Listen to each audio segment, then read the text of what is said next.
अपने पसंदीदा शो के फुल एपिसोड देखने के लिए अभी डाउनलोड करें दंगल प्ले ऐप।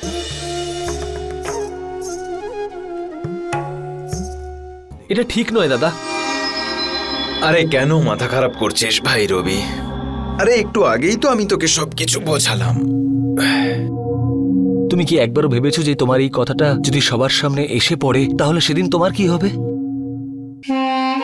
কিন্তু দাদা, এখন যখন সুষমা ফোন করলো তুমি এখন তার ব্যাপারেও ভাবতে বসছো। কিন্তু তুমি কি ভেবেছো যে তোমার নামটা যদি একবার সুষমার সঙ্গে জুড়ে যায় তাহলে তোমার এই সব প্ল্যান নষ্ট হয়ে যাবে? আরে ভাই, দুটো কাজ তো একসাথেও হতে পারে। দেখ, আমি একজন ভালো সিঙ্গার তো বটেই, অ্যাক্টর হিসেবেও দারুণ। রবি বাবু, তীর যদি সঠিক নিশানায় লাগে তাহলে একসাথে দুটো শিকার ধরা পড়বে, আর যদি না লাগে তাহলে সুষমা ডার্লিংকে বাই বাই বেবি বলে হাত জোড় করে নেব। আমি একা নই যে মুখোশ পরে ঘুরে বেড়াই, এরকম প্রচুর আছে এই শহরে, যে ভেতরে এক আর বাইরে আরেক, দিনে একরকম রাতে আর এক রকম।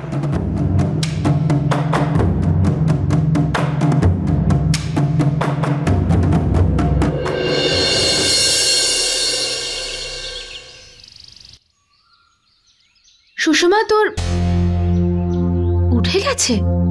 কাল তো শরীরটা ওর খারাপ ছিল, ভালো হয়ে গেছে বোধহয়।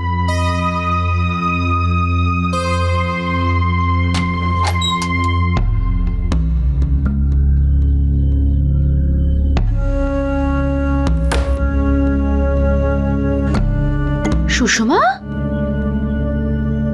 আমি তোকে বিশ্রাম করতে বললাম তো, কোনো প্রয়োজন নেই আজকে স্কুলে যাবার, বুঝেছিস? দিদি, আসলে স্কুলে ইম্পর্টেন্ট প্রজেক্ট আছে, আমার ফ্রেন্ডের ফোন এসেছিল। তাহলে ওই ফ্রেন্ডের থেকে পরে নোটস নিয়ে নিস। সুষমা, প্রজেক্টস পড়াশোনা চলতেই থাকবে, একটা দিন স্কুলে না গেলে কিচ্ছু যায় আসে না। বাবু, তুই খুব উইক হয়ে আছিস, এই অবস্থায় স্কুলে গেলে জ্বরটা বাড়তে পারে তো। দিদি, ওই প্র্যাকটিক্যাল আছে আজ, তাই আমি লিভ নোট লিখে দিচ্ছি, আর তাও যদি টিচার বিশ্বাস না করেন তাহলে আমি নিজে গিয়ে দেখা করব, তাহলে চলবে তো? দিদি, ওটা তো প্র্যাকটিক্যাল, তাই না? তাই নোটস দেখে বুঝতে পারবো না। সুষমা, অন্য কোনো ব্যাপার নেই তো? আর কি হতে পারে দিদি, এইবারের প্রজেক্টটা ভীষণ দরকারি দিদি, আর এমনিতেও ঘরে বসে আমি একদম বোর হয়ে গেছি, আর যদি বন্ধুদের সাথে দেখা হয় তাহলে ভালোও লাগবে। ঠিক আছে, যা, চলে যা। চল, আমি তোকে ছেড়ে দিয়ে আসছি। না দিদি, আমি একা চলে যাব, আর এমনিতেও তোমাকে তো তাহলে অনেক ঘুরে যেতে হবে, তাই না? হ্যাঁ, আমাকে একটু ঘুরে তো যেতেই হবে, কিন্তু তোর কি হয়েছে বলতো? আগে তো আমার পেছনে পড়ে থাকতিস যে দিদি স্কুলে ছেড়ে দাও, আর আজ একা যাওয়ার কথা বলছিস। তোর তো এখনো জ্বর আছে, আর তার মধ্যে তুই একা একা যাওয়ার কথা বলছিস। আমার মন মানতে চাইবে বল? চল, চিন্তা করিস না, তুই যা, চলে যা তুই একা। আচ্ছা শোন, বাসে করে যাবি না, রিক্সা করে যাবি। এই নে, টাকা রেখে দে। আর দরকার হলে আমাকে ফোন করিস, ঠিক আছে? আমি বেরিয়ে যাই, এমনি অনেক দেরি হয়ে গেছে। বাই।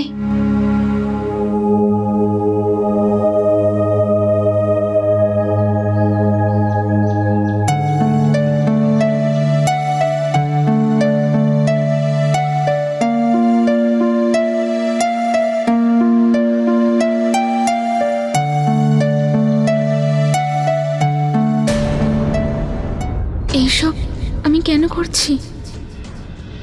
আমি তো ওর কাছে শুধু এইটুকুই জানতে যাচ্ছি যে ও কেন এরকম করছে, কেন এত কিছু করছে ওর কাছে যাওয়ার জন্য।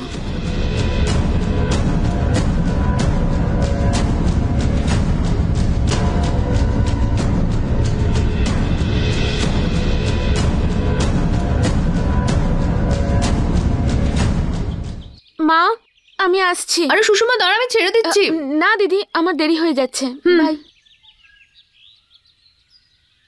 জ্যোতি, খাবারটা খেয়ে নে, খালি পেটে বাইরে যাস না। মা, অনেক দেরি হয়ে যাচ্ছে, আর চা বিস্কুট খেলাম তো আমি। অদ্ভুত ব্যাপার, আজ বাড়িতে একটা খুব মিষ্টি মিষ্টি গন্ধ ছাড়ছে। আরে ভাই, ডেজকি ঢাকনাটা খুলে দেখো, কেউ গাজরের হালুয়া তৈরি করেনি তো? কি মা, কিছু বিশেষ ব্যাপার আছে নাকি? এই বাড়িতে আলাদা ব্যাপার শুধু তোর ঠাকুমার মন মেজাজ। যখন যেটা খেতে ইচ্ছে হবে ব্যাস অর্ডার চলে আসবে, আর আমাকে কাটাতে হবে সারাদিন ওই রান্নাঘরে। মা, সুধার ঘুম ভেঙেছে। ও গাজরের হালুয়া খেতে খুব ভালোবাসে। হ্যাঁ, ও ঘুম থেকে উঠলে তবে তো এই খাবারটা খাবে। এখনো তো রাজকুমারী ঘুমিয়েই আছে। হ্যাঁ, হয়তো কোথাও গেছে সবার খবরাখবর জানতে। সত্যি বাবা, আশ্চর্য। আরে যে মেয়ের শরীর ঠিক নেই সে উঠে হাত মুখ ধুয়ে তৈরি হয়ে স্কুলেই চলে গেল, আর ওই অলস মেয়েটা সুধা। ঠাম্মি, ছাড়ো না তুমি ওর কথা। আমি তো তোমাকে থ্যাঙ্কস বলতে চাই। গাজরের হালুয়া আমারও খুব পছন্দ। থ্যাঙ্কস। আমি জানি, সেই জন্যই তো আমি তোর জন্য বানিয়েছি। আরে রাত দিন খেটে মরছিস, তোর পছন্দ মতো তো কিছু বানাতেই হয়, তাই না? হ্যাঁ, আমি তো এই বাড়ির সবাইকে নিয়ে চিন্তা করি, কিন্তু এই বাড়ির কেউ আমাকে নিয়ে চিন্তা করে না। কিন্তু কি করব, আমার তো কাজ সবাইকে খুশিতে রাখা, ভালোবাসা আর ভগবানের ইচ্ছা। না মা, তুমি খাও। আরে বাবা, তুই খা, তুই খা, আমি আমি পরে নিয়ে খেয়ে আসছি নেব। আপনার জন্য। যা যা মা। মা, আমাকে একটু টিফিন বক্সে দিয়ে দাও না, আমি ডান্স ক্লাসে খেয়ে নেব।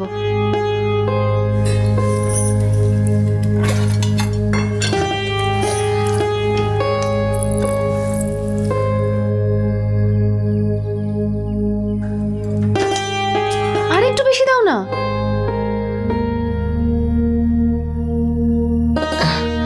জ্যোতি, মানছি যে হালুয়া তোর পছন্দের, কিন্তু তুই তো মিষ্টি খাওয়া বন্ধ করে দিয়েছিস নাচ করার জন্য। আসলে গন্ধটা খুব সুন্দর বেরিয়েছে তো, সেই জন্য। একদিন খেলে কিচ্ছু হবে না। আচ্ছা ঠিক আছে। Thanks, bye. বাই বাবা। বাই মা, বাই। ঠাম্মি, বাই। আরে আরে, টাটা টাটা টাটা।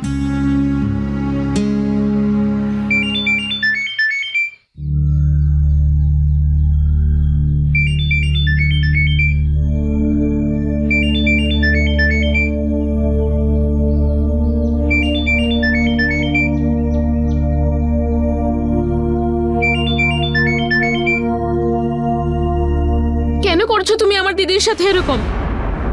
তুমি কি জানো না ও তোমাকে কত ভালোবাসে? আমি যদি এগুলো আগে জানতাম তাহলে তোমার সাথে কোনোদিন কথাও বলতাম না। যদি কোনোভাবে দিদি যদি এইসব জেনে যায় যে আমি তোমার সাথে।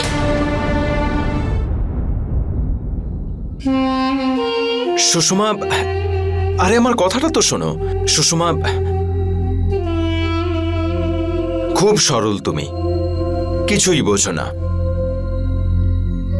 আচ্ছা একটা কথা বলো, জ্যোতি বলেছিল যে একবার কোনো একটা ছেলে তোমার পেছনে পড়েছিল, আর সন্দীপ নাকি তাকে খুব মেরেছিল। হ্যাঁ, কিন্তু ওই কথাটার সাথে এটার কি সম্পর্ক? যদি সম্পর্ক না থাকতো তাহলে আমি বলতাম কেন? সুষমা, ওই ছেলেটা তোমাকে খুব ভালোবাসতো, তাই না? তো ওকে মারার সময় সন্দীপকে বারণ করা উচিত ছিল। ইনফ্যাক্ট তোমার ওর সাথে দেখা করার দরকার ছিল। আরে আমি কেন দেখা করতে যাব? ওর মনে আমার জন্য যাই থাকুক, আমি তো ওকে আগেই বলে দিয়েছিলাম, কিন্তু ও তো আমার কোনো কথাই শোনেনি। এখানে আমার ভুলটা কোথায়? আর এখন যদি তোমায় এটা বলি যে তোমার আর ওই ছেলেটার যে পরিস্থিতি ছিল, আমার আর তোমার দিদির মধ্যে সেই একই পরিস্থিতি, তো সুষমা, আমি জ্যোতিকে ভালোবাসি না। যদি তুমি ওকে ভালোই না বাসো তাহলে এত কেয়ার কেন করো ওর? যদি এক বন্ধু আর এক বন্ধুকে পড়ে যাওয়া থেকে বাঁচায়, সেটা কি ভালোবাসা? সুষমা, সত্যি তো এটাই যে আমি তোমার দিদিকে চিরকালই বন্ধু ভেবে এসেছি, কিন্তু ও যদি এই সম্পর্ককে অন্য কোনো নাম দেয় তাতে দোষ কার, ওর না আমার? ছাড়ো, এতে ভুল তোমারও নয়। অনেকেই এটা ভাবে যে ওর আর আমার মধ্যে কিছু আছে, আর হয়তো হতো যদি ওর মধ্যে কোনো খামতি না এক থাকতো। মিনিট, আমার দিদির মধ্যে কোনো খামতি নেই। আমি দিদির বিরুদ্ধে কোনো কথা শুনতে চাই না। আমার দিদি সবকিছু লোক দেখানো। তুমি দেখতে পাও না যদি বাড়িতে কিভাবে বসের মতো অ্যাটিটিউড দেখায়? এটা করো, ওটা করো না, এমনটা হওয়া উচিত, ওভাবে হবে না। এটার মানে ও আমাদের দমাতে চায় না, ও আমাদের ভালোবেসে এগুলো করে, খেয়াল রাখে। ভালোবাসা, কেয়ারিং। হয়তো এই জন্যই ও আমাকে বলে যে চলো ব্রজ, আমরা কোথাও পালিয়ে যাই, কোনো অন্য শহরে, এইসব টেনশন থেকে দূরে। তোমরা, তোমাদের পুরো পরিবার ওর জন্য টেনশন। আমি এগুলো মানতে পারবো না। আমার দিদি এরকম কখনো করতে পারে না। ভালো হতো, ভালো হতো ও যদি তোমাদের এতটা ভালোবাসতো যতটা ওকে তোমরা বাসো।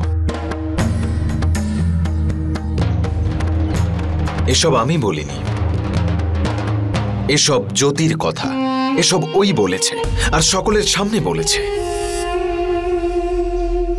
সুষমা, এই কথা আমি তোমাকে বলতে চাইনি, কিন্তু আজ আমার ভালোবাসা নিয়ে প্রশ্ন করছো বলে বলতে বাধ্য হলাম। একদিন ও ক্লাসে ডান্স করতে করতে পড়ে গেছিল, আর আমার সামনে কাঁদতে কাঁদতে বলেছিল, ব্রজ আমি এখান থেকে পালিয়ে যেতে চাই, অনেক দূরে কোথাও, যেখানে কেউ আমার থেকে টাকা চাইবে না। সবজির টাকা চাই, টিউশনের টাকা চাই, বোটানিক্যাল ট্যুরের টাকা চাই, মুক্তি পেতে চাই এই সমস্ত ঝামেলা থেকে, দূরে চলে যেতে চাই। দম বন্ধ হয়ে আসছে আমার। এসব ওর সাথে হয় না বাড়িতে। এবার তুমি বলো, এসব আমি কি করে জানলাম? এই সমস্ত কথা তো কেউ তার বন্ধুকেও বলে না। আর তুমি যদি এখনো আমায় বিশ্বাস না করছো তো ডান্স গ্রুপের যে কাউকে জিজ্ঞেস করে নাও যে এরকম হয়েছিল কিনা। ভেবে দেখো, তোমাদের সবাইকে যদি এতই আপন ভাবে তো কি দরকার ছিল বাবাকে বলে বাড়িটা নিজের নামে করানোর? কি আমাদের বাড়ি দিদির নামে? মনে হয় ও তোমায় এখনো বলেনি। ছাড়ো, ও তো তোমায় এখনো বাচ্চাই ভাবে। সুষমা, ও নিজেই এসে আমাকে বলেছিল যে বাড়ির লোনের টাকা যখন আমি দিচ্ছি তাহলে ওটা আমার নামেই হওয়া উচিত। এরকম কেউ করে তার মা বাবার সাথে? এইভাবে কেউ তার ভাই বোনের থেকে অধিকার ছিনিয়ে নেয়? জেনারেল নলেজও বাড়বে। সমস্ত ডিটেলস আমি এখানে দিয়ে দিয়েছি। হ্যাঁ, ভালোই করেছো, ভাবনা চিন্তা ভালোই হয়েছে। এটা বেশ নতুন, এটা সরকারের কাছে পাঠানো উচিত। হ্যাঁ আঙ্কেল, অন্য কোনো কাজ আছে? কেন, তারা আছে নাকি? হ্যাঁ, আসলে সুষমার শরীরটা আজকে ভালো নেই, তাও জেদ করে স্কুলে চলে গেছে, তাই ভাবছিলাম ওকে নিতে একটু স্কুলে যাব। হ্যাঁ হ্যাঁ, অবশ্যই। কটার সময় ছুটি হবে স্কুল? আর মাত্র আধ ঘন্টা পরে। আরে তাহলে তো তোমার বেরিয়ে পড়া উচিত।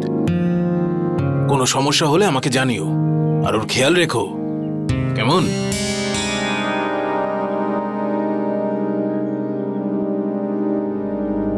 কেন জানি না আজকে মনটা খুব কু ডাকছে,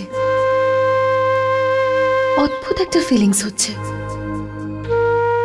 কেমন যেন ভয় করছে। আই হোপ সুষমা ঠিক আছে। এসব করার পরও আমার কাছে এসেছিল আর আমাকে বলছিল যে এখন আমাদের বিয়েতে আর কোনো বাধা নেই, আমরা বিয়ে করে নেব, তারপর বাড়িটা বিক্রি করে আমরা অন্য কোনো শহরে শিফট হয়ে যাব। আর এটা নিয়ে আমাদের ঝগড়াও হয়েছিল। আমি অনেক চেষ্টা করেছিলাম ওকে বোঝানোর, কিন্তু ওর সাথে কথায় কেউ পেরে উঠবে নাকি। বাস সেই দিন থেকে আমি ওর থেকে দূরত্ব বাড়িয়েছি। সুষমা, আমি শুধু তোমাকেই ভালোবাসি। বলতে ভালো লাগে না, কিন্তু তুমি তো জানো মেয়েরা কিভাবে আমার পেছন পেছন করে, কিন্তু আমি কারো দিকে তাকাই না। সুষমা, আমার বলতে ভালো লাগছে না, কিন্তু কিন্তু জ্যোতি আমার সাথে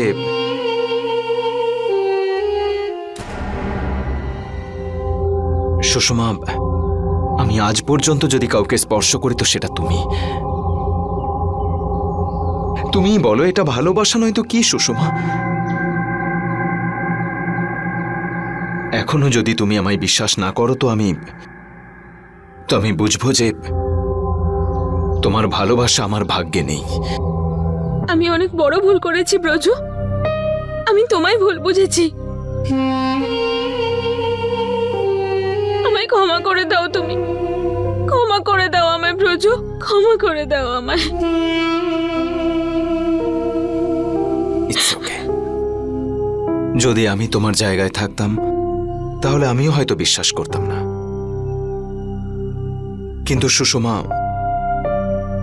তুমি তো আমাকে বিশ্বাস করলে, কিন্তু আমি কি করে বিশ্বাস করব যে তুমি আমাকে কষ্ট দিয়ে চলে যাবে না?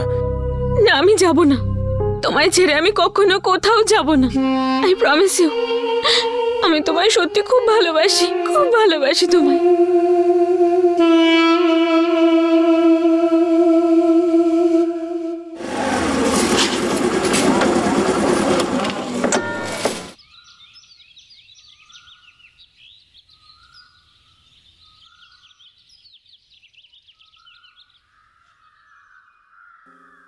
দাদা, স্কুল ছুটি হয়ে গেছে নাকি?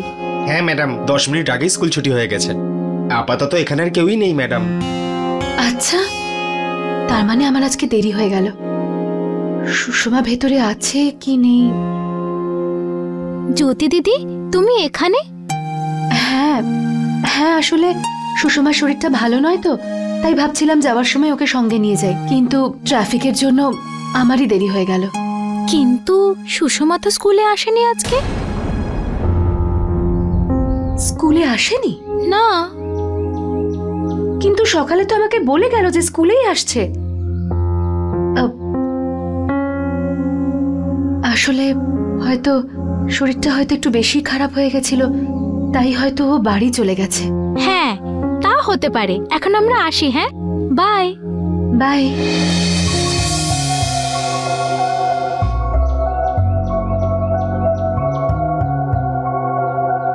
শরীরটা যখন খারাপ লাগছিল ও আমাকে কেন ফোন করলো না? বাড়িতে একটা ফোন করি তো।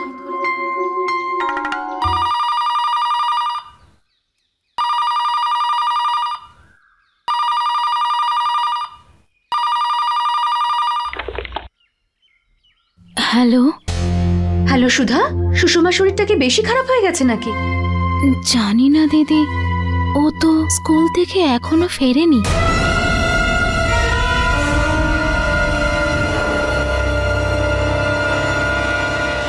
फुल एपिसोड देखने के लिए अभी डाउनलोड करें दंगल प्ले ऐप।